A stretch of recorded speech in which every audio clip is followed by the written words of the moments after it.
it was like a flip of a switch. He was like, I want to do all my math. I want to do all my reading. I want to do all my science. And the teacher's like, why? And he was like, because after this, I get to go do InSports. I get to go play soccer and lacrosse and football and all of these things. And like at that moment, that's where the light bulb went off for why we're doing what we're doing, why we're doing these free camps for kids for the InSports Foundation. Now fast forward, helping over 60,000 kids play sports.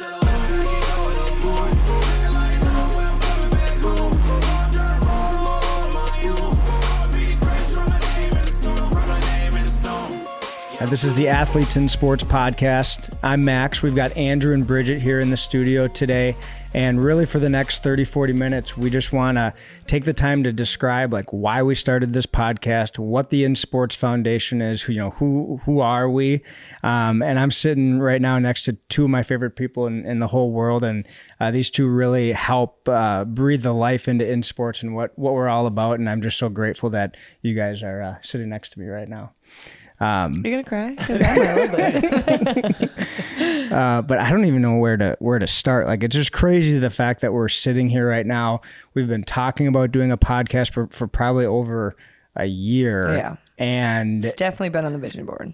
And I think it's just like, it's one of those things, like I feel like a lot of people talk about it like, oh, let's start a podcast, and then it just kind of goes nowhere.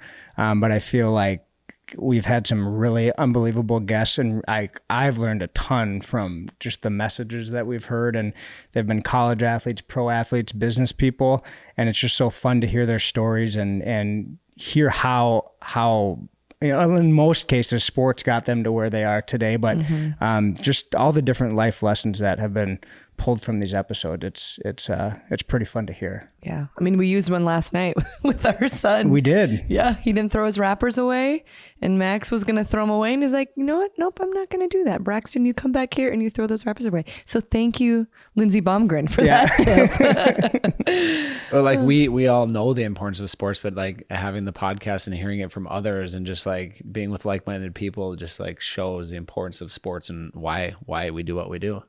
Yeah, and giving them a platform to share and to learn more about who they are as a person and what makes them tick. It's one thing to do an interview and ask, these about various questions. Like sports specific questions. Yeah, but it gives us just a platform to say, you can be who you are and just be authentic and have a good conversation. And we're just so happy to capture it through a podcast, But I think it's just been super, super fun to see it come to life. It's one thing to dream about it, like you said, and to talk about it, but to actually see it come to fruition. And Max, like, huge kudos to you. I mean, I feel like when you and Andrew have so many ideas all the time, and you guys are taking this foundation, that we have for the InSports Foundation to the next level. But this InSports podcast is just another way for us to share also the mission of the organization too. So it's just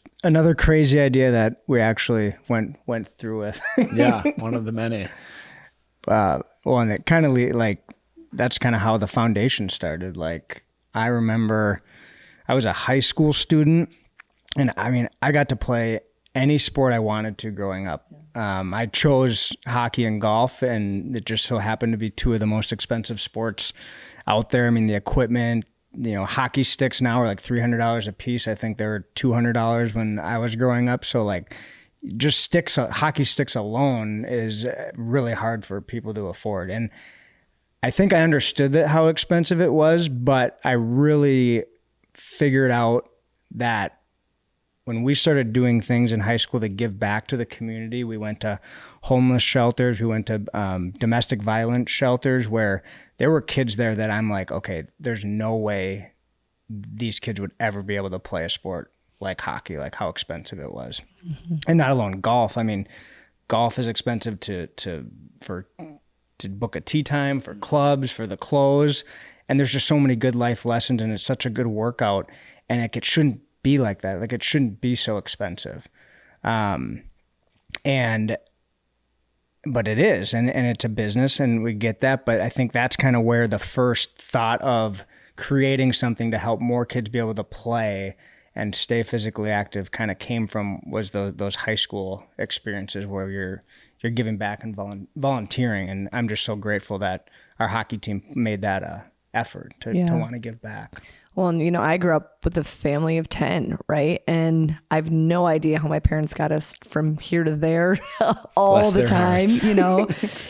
But I just think it goes to show we got to be in something and we had that opportunity. And growing up in a small town, I could play whatever sport I wanted. And my parents also gave me the freedom and empowered me to do that and pushed me to do that. Like being the youngest of 10 too, my dad was a lot older, but he still, every morning before school, we'd wake up and he'd maybe shoot 100 free throws outside in the stinking cold. It was really cold out, but I think also having that opportunity, we had golf, but that was never in my family. We didn't have a hockey team in Sabika, Minnesota, Yeah. So also as I got older, I was exposed to even more sports and understanding the expense and even just thinking about golf in general. Like that's the most inaccessible sport there is. You can't just go out on a golf course. Like you should have clubs. And there's so much etiquette that I'm still learning. So like, thank you for giving me the chance to learn golf a little bit more. I think you'll see that as a common theme throughout.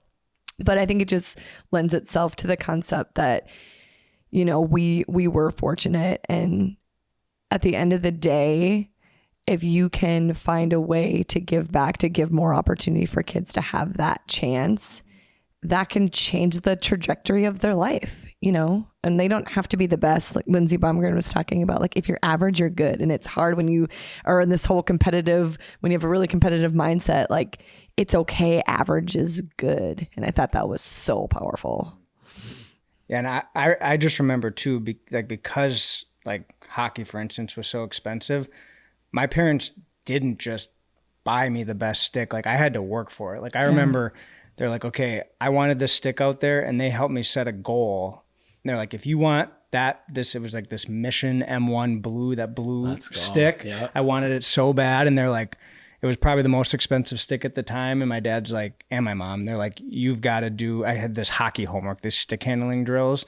He's like, you got to do like 10 of these a week. And we were only required to do 4 from this camp that I was in. Like, you got to do 10 a week for like 6, 7, like 8 months. And if you do that and we see you working on it, then you can earn this stick. So it was like, I'm just so grateful that my parents instilled that hard work and like setting a goal. And then if you achieve that goal, you can, get what stick you want. Well, yeah, like all three of us, we're lucky that we had the parents that saw the importance of sports, allowed us to play all of the sports. And likewise, like I traveled the country playing sports and baseball, hockey and football. And then finally I got to college and met Max, and it was like, we're one of the few people that get to do this. Like you start to broaden your horizons, and it's like not all kids have this opportunity to play sports. We're like one of the lucky few. So how can we provide more opportunities for more kids to do that? And when we met on the hockey team at Concordia, is that where you guys met? Okay, can you elaborate how you guys? Do you remember your first time meeting? I remember the first time I met you. I don't know if I don't remember. So we were doing captain practices, like dry land. You're younger. I was a year younger. So you were, everybody called you Baby Deters, and Baby Deters was like the hardest working guy out there. And we were doing like a captain's practice in the gym at Olson, like in the where there's like 4 courts or whatever. Is that Olson? And I'll be honest, I was not in the best shape in college. I feel like I'm in better shape now than I was in college. But we were doing these dry land workouts. I think it was like a run where you have to like catch the person in front of you, and then you go to the back and you keep running. That's the worst, or bunny, or they call it. Yeah. And you were killing it. And I ran cross country in high school. Yeah. I was like, and I was just and you're naturally like, oh, can I climb a mountain? Sure, let's go climb a mountain tomorrow, Andrew Deters. But I remember that's where I met you, was at one of those captains' practices. Because I was the only kid that didn't play juniors on the team. So like I had like this mindset that like I had to work harder than everybody else to even like get a sniff at playing time. But yeah, that's funny. And I remember at our dorms, it was you and Paige would always meet in the computer lab. How crazy, like computer labs. Don't you remember that? Like down in the dorms, like freshman, sophomore year. Yeah, it was Hallett. And you guys were always like, I remember going down there. I never met you guys, but you and Paige were always down there doing homework. I'm like, jeepers creepers, they work super hard. Like they're always doing homework together. So I think it extended itself beyond the ice and the field, Deters. So that's cool. Did you find something beneficial from this Athletes in Sports podcast?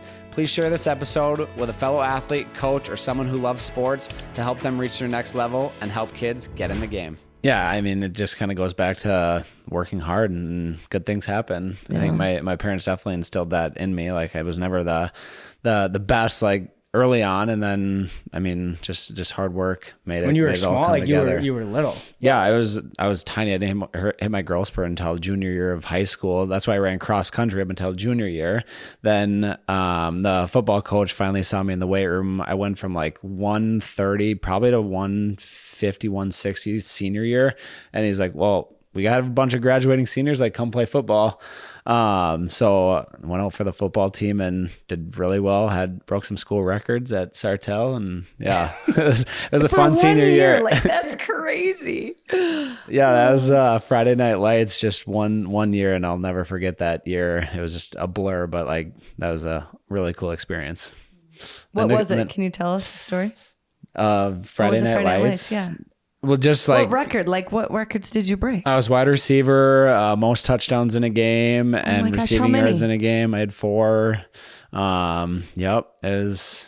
You never played football before? Never played a single down. He only gave me 4 routes to run the entire season because I could not remember the playbook. I only played football for 1 year. Keep it simple. I was like 4 routes, these are them, and yeah, it worked out.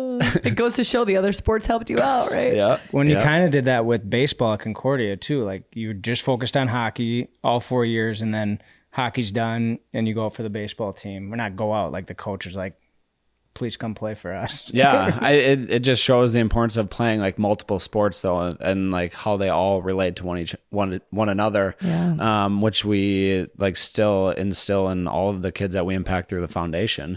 Is like you cannot like be sport specific early on. You have to play more sports. Right. It's so important. And like it's okay to specialize, but try it all and then find what you really like. Right. Because by not trying it all, you might specialize too young and actually not specialize in what you really maybe would want to do. Mm-hmm. But yeah, I never had a growth spurt either. I was always tiny, and growing up in a small town, I had the opportunity to play varsity my 8th grade year, and I was tiny. But I remember I'm like, I can't control my height, but I can control how hard I work and all the off-season stuff that I practiced on. I mean, I had to be, if I wasn't going to be the tallest, I had to be the quickest and the fastest and the smartest one on the court. So I feel like I had to really, really instill that in myself. And I think that inner competitiveness just continues to shine through when you want to win. We just heard from your former coach, like you were a Division I defender. Like you were that good at defense because you worked your butt off. Yeah, my dad would take a lot of credit for that. He's like, you got your quickness from me for sure. But okay, let's go back to the foundation and what was the first thing you guys ever did? Because I jumped on early, but not the true beginning, So I remember, I grew up in an entrepreneurial household. Like, my mom started Innovative Office Solutions. She, was the CEO of a couple other businesses. And my dad also, like, he owned Medcare products and obviously is now very big into Innovative Office Solutions. But, like, that was kind of my life growing up, is like my parents always owned businesses, but they always made it a huge importance to give back to the community. And that looked very different in many different ways. So entrepreneurship, owning businesses, giving back was like how I grew up, and a focus in sports. And so kind of like what I was talking about before, when I was in high school and, we started doing some volunteer opportunities, that's where the real kind of idea for the foundation was like starting in my mind. And I'm a very big idea person. What? And yeah, I'm sure I drive these guys nuts with all the ideas that I have. But that's great. Keep them coming. So I remember I went to go play junior hockey after high school out in Washington, D.C. And my mom made me she said, you have to take at least one class because you're not required to take any classes. So I took a college class. It was Anne Arundel Community College, and I took an entrepreneurship class. And the whole basis of this class was to create a business plan, and then you're going to pitch it to a group of mock investors at the end, and whatever, they're going to give you your grade. So you have to make the plan, and then you have to make the pitch. And my idea was like rated the best idea in the class. And the first day, I remember we watched a documentary on Tom's Shoes and how Tom's Shoes was all about sell a shoe and then give a shoe to somebody who's in need. And so it wasn't a nonprofit, but it was a social business trying to make a difference in the world. Yeah. So my very first idea in this class was to create a golf clothing company, go figure. And the proceeds from that company were going to go to helping get more kids involved in golf. So we would put on free lessons for kids, give kids clubs, and just grow the game of golf through selling golf clothes. And I made this pitch. It was like very Shark Tank-like style. And I just remember like that was a lot of fun. Like I could see something like this. And so junior hockey gets done. I've got this business plan, but really that was just a class project. It wasn't like, oh, let's actually go start this business. Why not? Well, so then I interned at Innovative. I interned there for like 15 years. So since I was born pretty much. But I was like, I want to do a charity golf tournament and raise money to help kids play golf. Like that was like kind of the first idea, like after this class project, and then like knowing how much Innovative gives back to the community and how Innovative is connected with all the professional sports teams. And we were doing philanthropic things through that. There was like this huge like sports connection, and a lot of like what Innovative was already doing kind of brought this to like, oh, we could have our own foundation. But it really probably wasn't till I was at Concordia and met you and just started telling you all of these ideas that we had, like that I was wrestling with. And I remember sitting down in the weight room. You'd work at the weight room. But you would actually get paid to do this. Right. I would just come down. I should have been working out, but I was working on InSports. And I'll never forget the first time I met you was through my golf coach, your basketball coach, Dwayne Severson, and Dewey, we called him. And he's like, Bridget, I got to introduce you to this guy, Max. And I still like every morning I think about what I'm grateful for, and like that moment meeting you and just everything that we went through to like do all these things at Concordia. I'm so grateful for that, because without that connection, like none of this we wouldn't be sitting here today. Yeah. Right. Hey everyone, I want to take a quick moment to tell you about the InSports Foundation. At InSports, we're all about helping kids get more involved in sports. We do this through providing free camps, scholarships, and team sponsorships, all to help reduce the cost of sports and getting more kids into the game. Through sports, kids can learn valuable life lessons, stay active, and maintain their mental well-being. To support our mission and help us get more kids into the game, visit our website at insportsfoundation.org to make a donation. Together, we can make a difference. Yeah, I'll never forget it either. Like I remember we were talking in the weight room, and I was manning the desk, and we were talking in sports, and we had the idea of like taking a tour bus across the country and putting free gear and putting on free camps. And then Bridget walked through the door with Dewey, and it was love at first sight. I was so sweaty and gross. Well, he was like, "Hey," because I didn't know what I wanted to do after school. I'm like, okay, I was taking anatomy and physiology while I'm taking a marketing class, like cadavers, and like it was just such a broad thing. I'm like, okay, I'm either going to go the medical route or I want to go the business route. And so I was talking to Dewey about it, and he was always a mentor, and I would always bounce ideas off of him. And he's like, you got to meet this kid, this Max kid. He just started this foundation thing called InSports. Quite frankly, at age like 22, 21, like I didn't really know what foundation, I knew what giving back and charitable things, but 501c3, all of these like charitable terms. I'm like, I don't know. And so he's like, come down, come meet this kid in the weight room, this Max kid. He's great.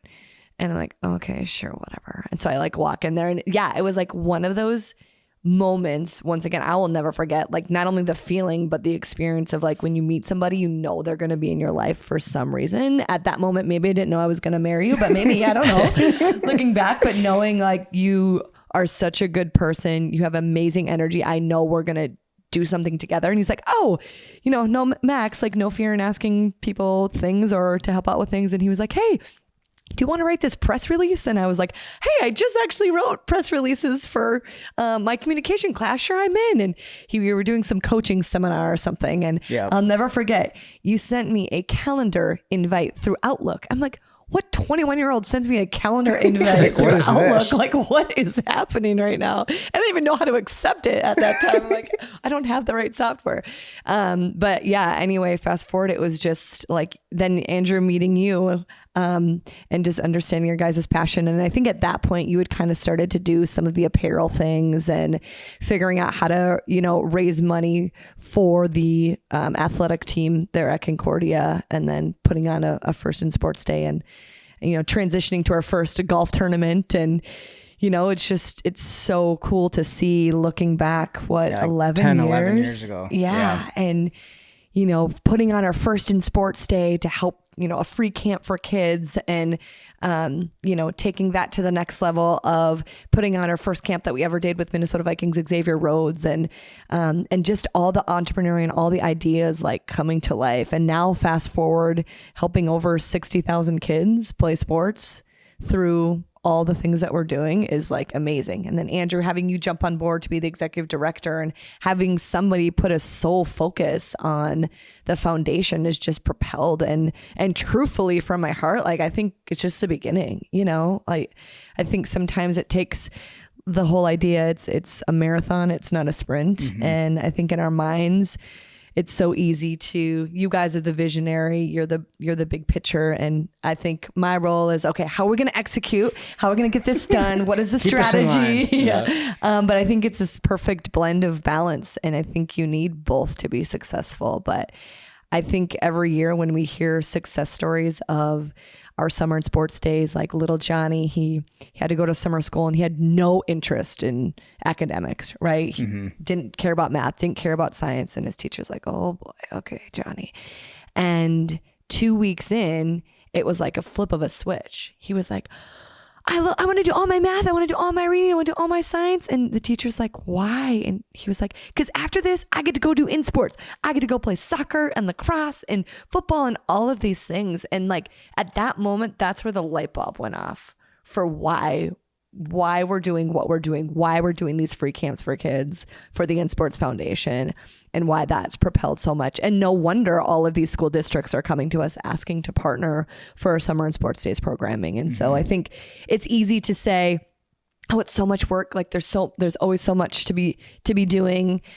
But when you look at the end result and the end goal and the impact that it's making on thousands of kids each year, you guys, like that is amazing. Mm-hmm. Like it's truthfully so amazing. Like it brings me to tears, because it's like, maybe these summer and sports days programming is changing the lives of these kids. Like 90% of them are on free and reduced lunch. If they weren't coming to summer school, who knows what they'd be doing. Yeah.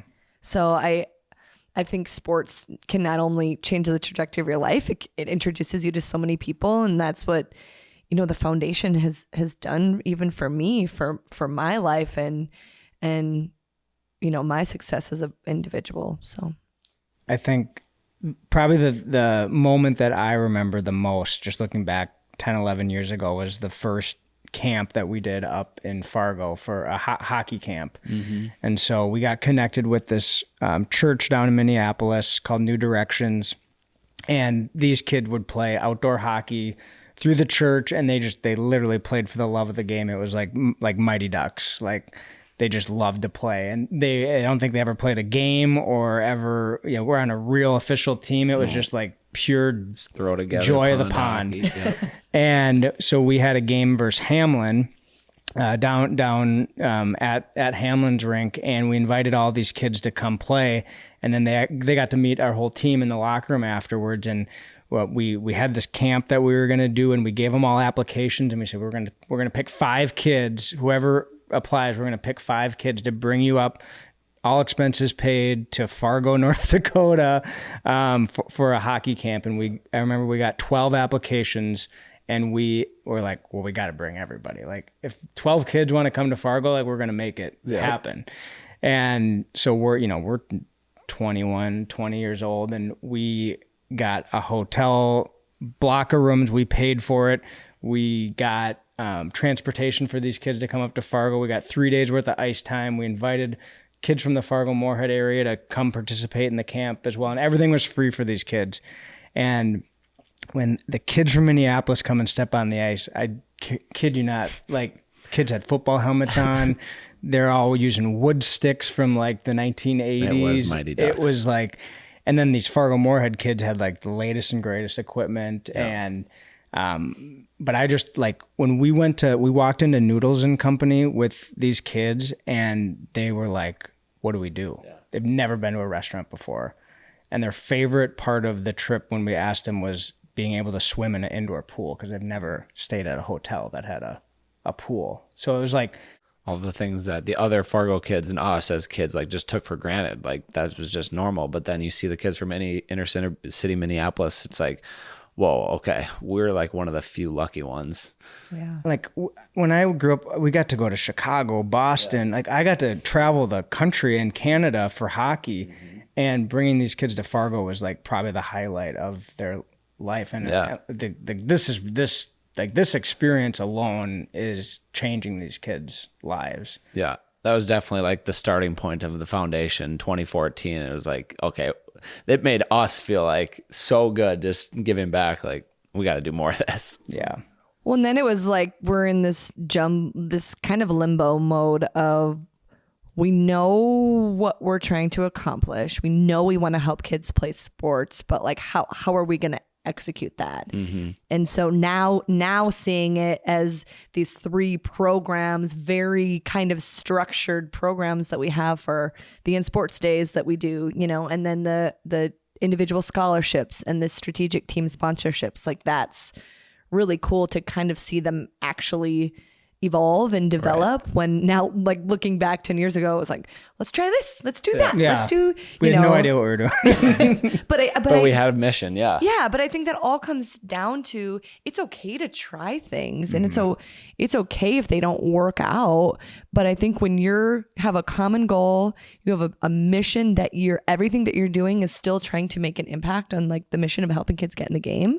I think that's what it's all about, And I mean, we've impacted some teams that have told us, like, if it wasn't for InSports' contribution, like, we wouldn't have a team. No. Like, we wouldn't even be here. Many times, yeah. And, like, it just seems so simple. Like, yeah, every family should be able to afford for their kids to play sports, but it's just not. It's not. No, we take it for granted for sure.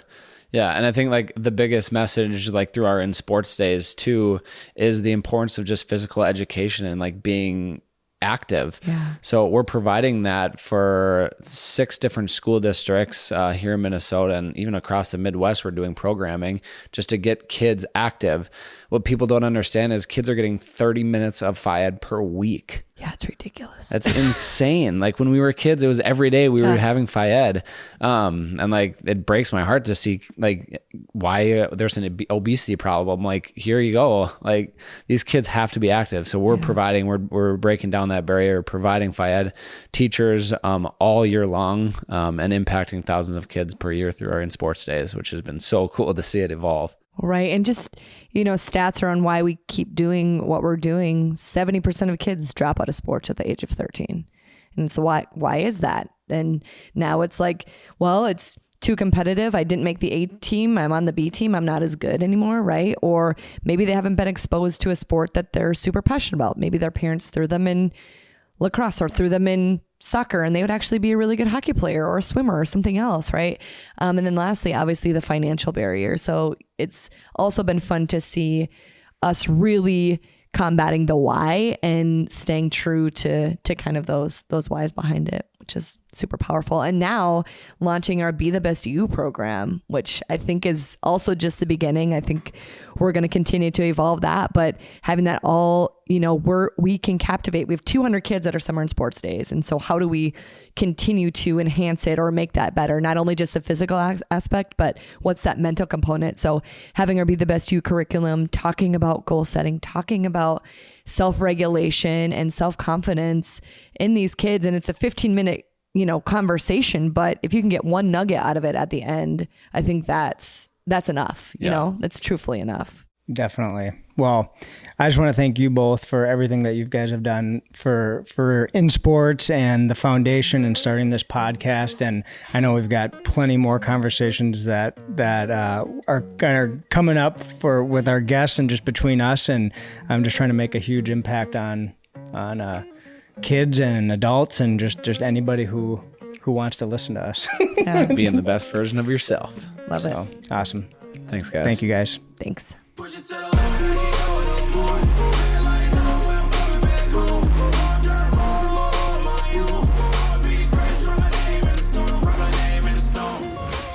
Thank you so much for tuning in to the Athletes in Sports podcast.